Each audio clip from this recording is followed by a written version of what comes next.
बिस्मिल्लाहिर्रहमानिर्रहीम। अस्सलाम वालेकुम जनाब, सारे वीर भरावां दा की हाल है? ठीक हो, खुश हो?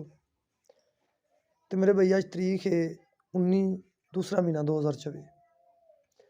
गल्ला मंडी खानगा डोगरा जनाब वीडियो है। रेट जनाब दसना है सुपर 1509 तो सुपर कैनात दा गल्ला मंडी खानगा डोगरा। तो जनाब ये जो रेट है सब सिर्फ गल्ला मंडी खानगा डोगरा का मैं कह रहा, बाहर की मंडी का नहीं पता की रेट है या की नहीं, वो अल्लाह बेहतर जानता ना।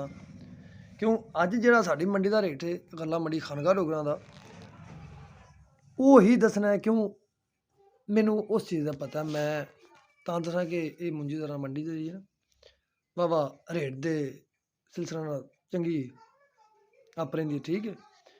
तो अज जी 1509 जनाब मुंजी विकी है कैश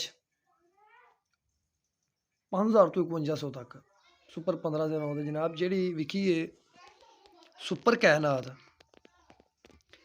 ये जनाब 54 तो 5500 कैश रेट है रूटीन का। फिर तुहानू पता है कोई फर्ज करो 2-4 हफ्ते का टाइम तो फिर आप ही होंगे। तो जनाब ये अज दे रेट गल्ला मंडी खानगा डोगरा दे सन। मेहरबानी, अल्लाह पाक खुश रखे।